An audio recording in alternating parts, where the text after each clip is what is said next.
우리는 어제 말씀에서 다니엘이 큰 위기에 빠져서 어, 이 사자굴에 빠질 것 같은 그런 위기에 처한 것을 우리가 보았습니다. 그러한 상황 속에서도 다니엘은 예루살렘을 향하여서 하나님께 기도하였습니다. 그렇다면 이렇게 기도하였을 때에 어떤 일이 벌어졌을까요? 오늘 말씀을 보게 되면 다니엘이 변함없이 하나님을 향하여서 이렇게 기도하였음에도 불구하고 어, 다리오 왕은 그 마음이 바뀌진 않았습니다.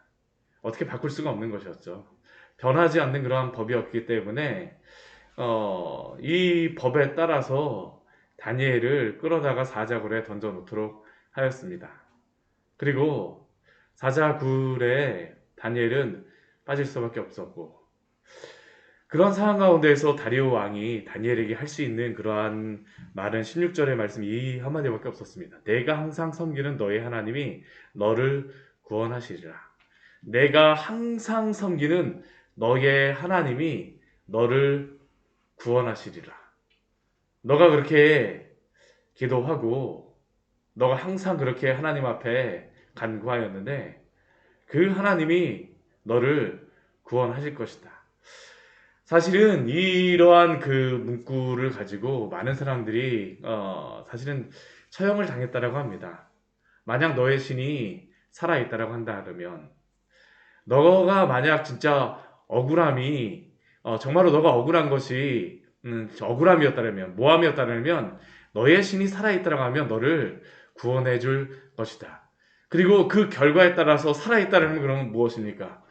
억울한다라는 것이죠. 그래서 그 신이 구원하여 준 것이고, 만약 그렇지 않다면 그는 그 죄에 따라서 죽은 것이 마땅하다라는 게 예전에 형벌을 내리는 그런 방식이었었고, 또한 여기서도 나오는 그러한 방식입니다. 만약 다니엘 너가 정말로 억울한 일을 당하였다면 너가 섬기는 그러한 신이 구원하여 줄 것이다. 참 어떻게 보면 이게 하나님을 인정하는 것처럼도 보이지만 참 이게 매정한 그러한 겁니다. 그렇죠? 내가 항상 섬기는 너의 하나님이 너를 구원하시리라. 근데 이렇게 그 다리오 왕은 마지못해서 이렇게 하였지만 이 다니엘을 이 사자굴에 넣었던 그 미워했던 그 대적자들은 정말 다니엘이 살아날 수 있는 정말 0.0001%조차도 없애고자 하는 게 그들의 마음이었습니다. 우리 17절 말씀을 보면 그들이 얼마나 완벽하게 다니엘을 죽이고자 하는지 볼 수 있는데 그 구러기를 굴로다 딱 맞고 나서 그 다음에 뭘 하냐면 왕의 도장과 귀족들의 도장으로 봉하였다라고 이야기를 합니다. 그러니까 이 막아놓는 그걸 무엇을 하냐면 실드를 친 것이죠. 혹시 뭐 그 비싼 물건 같은 것들 샀는 그 뭐 이렇게 포장되게 되면 그 나중에 열었는지 안 열었는지를 확인하기 위해서 뭘 하냐면 거기다 이렇게 딱 도장 같은 거 해갖고 그런 이거 표시를 해놓더라고요. 그래갖고 만약 그게 찢어졌으면 그 쉴드가 찢어진 거기 때문에 뭐 그거는 더 이상 바꿀 수 없는 거다라고 요즘에도 이렇게 하는데 바로 지금 한 게 이겁니다. 다니엘을 그 사자굴 안에 넣어놓고 나서 왕의 도장과 귀족들의 도장, 왕이 아무리 다니엘을 풀어주고 싶어도 도장이 찍혀있기 때문에 왕의 도장을 어떻게 가져다가 다리오가 할 수 있지만 귀족들의 도장은 구할 수가 없어요. 그러니까 이 귀족들이 이 다니엘을 분명히 죽이려고 한 게 이것이었습니다. 왕의 그 도장과 귀족들의 도장으로 봉하였으니. 그리고 이러한 가운데에서 이 다리오 왕은 어떻습니까? 이 다니엘을 굉장히 아끼는 마음이 있습니다. 아끼는 마음이 있어요. 그럼에도 불구하고 소용이 없죠. 그러나 그 아끼는 마음 가운데에 왕이 궁에 돌아가서 밤이 새도록 금식하고 앞에서 오락을 그치고 잠자기를 마다하였다라고 말씀하고 있습니다. 정말 뭐 이렇게 한다고 해서 뭐 어떤 일이 벌어질까라고 생각할 수 생각이 들지만 그래서 다리오 왕은 이 다니엘을 향하여서 아끼는 마음이 있어서 이렇게 했던 것이죠. 그리고 그 다음날 새벽이 되자 이 다리오 왕이 급히 사자굴로 갑니다. 그리고 그 사자굴에서 외칩니다. 그 무엇이라고 외칩니까? 다니엘아, 살아계시는 하나님의 종 다니엘아, 내가 항상 섬기는 내 하나님이 사자들에게서 능히 너를 구원하셨느냐? 참 이렇게 본다면 이 다리오 왕도 이 정말 하나님에 대한 그 믿음, 어찌 보면 다니엘이라고 하는 그러한 인물이 여태까지 그 다니엘이라고 하는 인물을 지켜줬던 그 하나님이 무엇인가 하셨다라는 것을 들었었기 때문에 다리오 왕이 기대하였던 것이겠죠. 그리고 이렇게 살아계신 하나님의 종 다니엘아 하면서 하나님이 사자들에게서 능히 구원하셨느냐라고 이 다리오 왕이 이야기했을 때 놀라운 이야기가 그 굴 안에서 들려오죠. 무엇이라고 외칩니까? 다니엘이 왕은 만수무강하옵소서. 참 이야기를 들었을 때 다리오 왕의 모습과 그 주변의 사람들의 그 모습이 어떠했을까? 그리고 이것에 대하여서 이 다니엘이 왜 그렇게 되어진지 우리에게 알려주고 있죠. 나의 하나님이 이미 그의 천사를 보내어서 사자들의 입을 봉하셨으므로 사자들이 나를 상해하지 못하였사오니. 하나님이 이 사자들의 입을 봉하셨다입니다. 사실은 이 사자굴 안에서 어떠한 일이 벌어졌는지를 모릅니다. 제가 예전에 이 다니엘에 관련된 그러한 어린이 동화 같은 거를 보게 되면 사자 입에다가 막 이렇게 꽁꽁 이렇게 막 그 줄 같은 거로 다 묶어갖고 막 그러한 그림도 보았었는데요. 사실은 어떻게 됐는지 모릅니다. 그렇죠? 근데 분명한 건 무엇입니까? 하나님이 사자들의 입을 봉하셨다라는 것이죠. 하나님이 봉하셨다라는 겁니다. 하나님이 봉하셨다라는 것. 왜 하나님이 이 사자들의 입을 봉하셨습니까? 우리 22절 말씀을 통하여서 이 다니엘이 자신이 이것을 통하여서 말하고자, 하나님이 이것을 통하여서 드러내고자 하는 것은 이것이라고 할 수 있죠. 바로 다니엘의 무죄함이 명백하다는 것을 보여주시는 것입니다. 아까 우리 16절 말씀에서도 이 다리오가 내가 항상 섬기는 너의 하나님이 너를 구원하시리라. 너가 억울한 일을 당하였다면 너의 하나님이 구원하실 것이다 라고 그 다리오가 이야기했는데, 하나님께서 다니엘의 무죄함을 하나님이 증명하셨다라는 게 이 다니엘의 고백입니다. 그리고 나는 왕에게도 아무런 해도 끼치지 아니하였습니다. 이 다니엘의 대적자들은 이 다니엘이 당신의 그러한 존귀함, 당신을 무시한 것이 엄청난 범죄가 아닙니까? 라고 얘기하는 것이었었는데 사실은 그렇지 않은 것이죠. 다니엘은 그 자신이 이 사자굴에서 하나님이 봉하신 그 사실을 통하여서 사자의 입을 막으신 것을 통하여서 나는 왕에게 해를 끼치지 아니하였다라는 게 이 다니엘이 다리오 왕에게 말하고자 하는 것입니다. 하나님이 다니엘의 이 억울함을 풀어주신 것이죠. 그러나 이 다니엘의 이러한 상황 가운데에서 이러한 것들이 모든 상황 성도에게 다 일어나는 것은 아니기도 합니다. 그렇죠? 우리가 히브리서 말씀에 보게 되면 때로는 감옥에 갇히기도 하고, 때로는 우리가 그 로마의 그 콜로세움 가운데에서 사자에게 실제로 다 잡아먹히는 그러한 일들이 벌어지기도 하였습니다. 그러나 우리가 이것을 통해서 분명히 알 수 있는 것은 무엇입니까? 하나님께서는 당신의 주권을 따라 그의 성도를 사자의 입에서 구하시기도 하고, 또한 분명하게 그의 삶을 인도하신다라는 것을 우리는 믿어야 합니다. 하나님은 바로 이러한 하나님이시죠.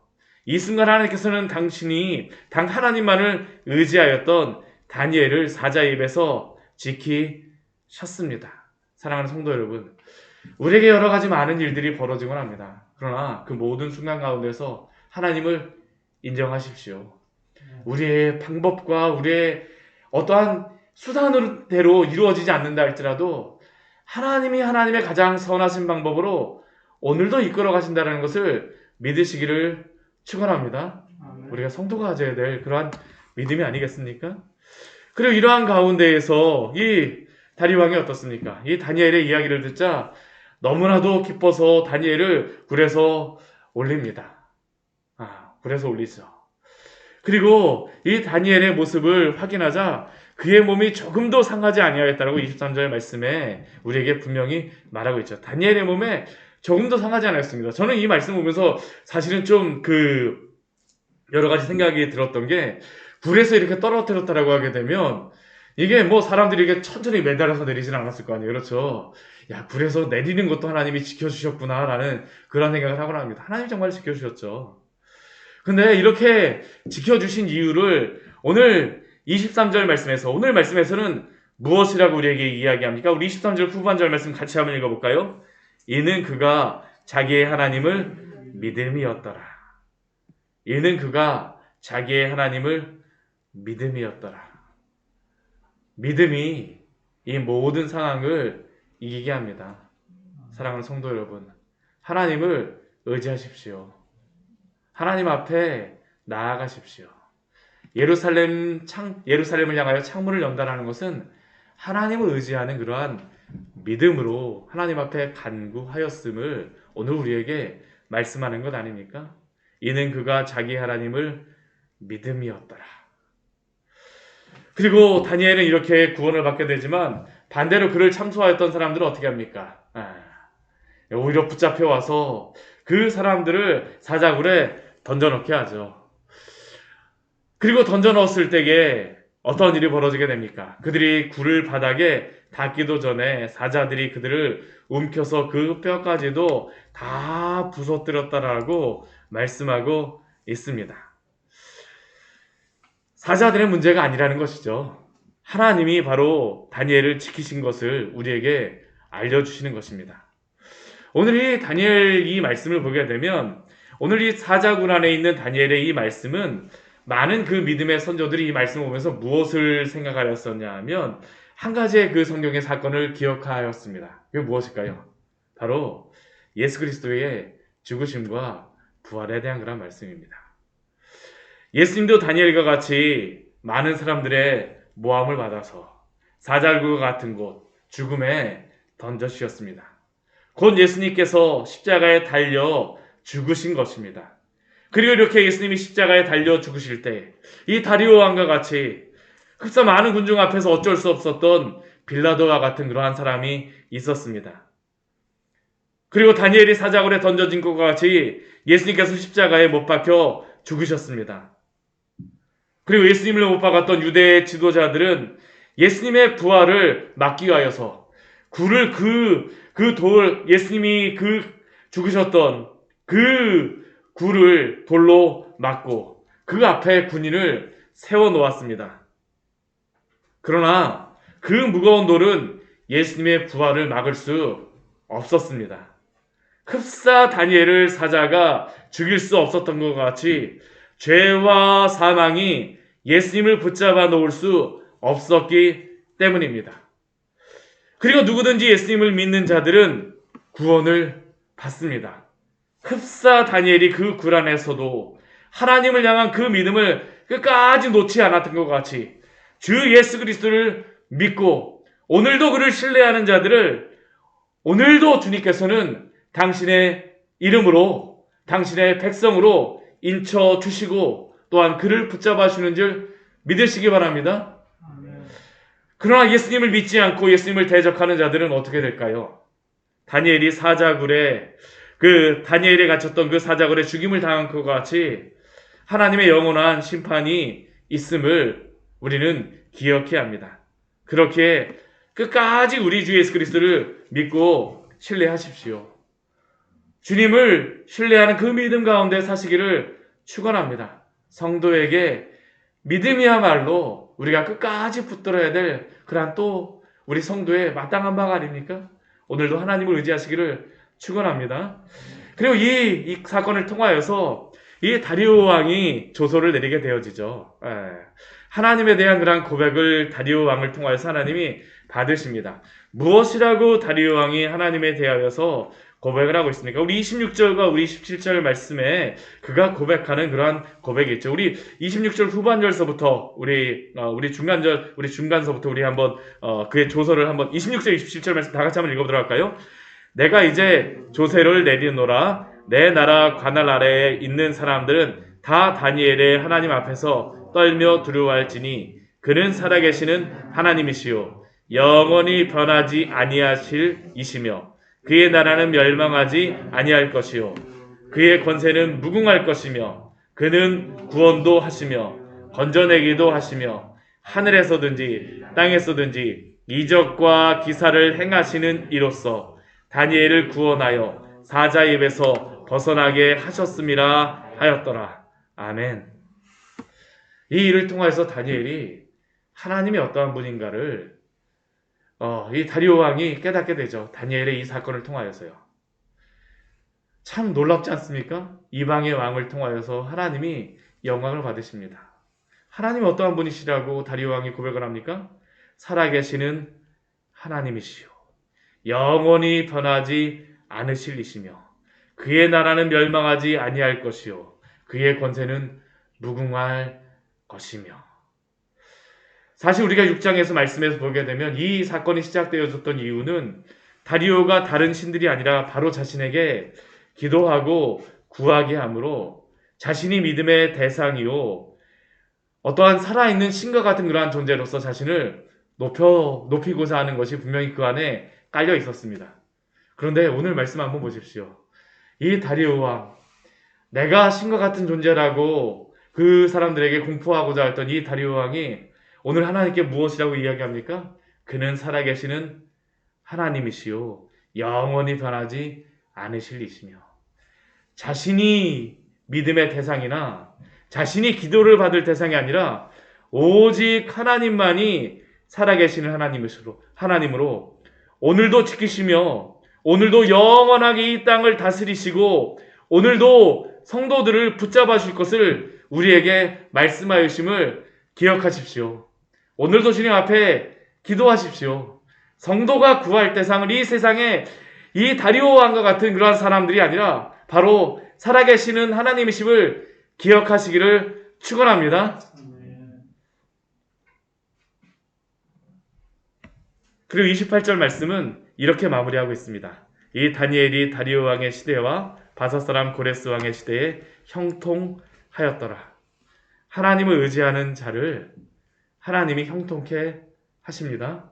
오늘도 이 형통케 하시는 이 은혜 가운데에 주님과의 이 평온한 삶을 누리시기를 축원합니다. 형통함은 하나님이 주십니다. 같이 기도하도록 하겠습니다. 하나님 아버지, 오늘 말씀을 통하여서 우리에게 귀한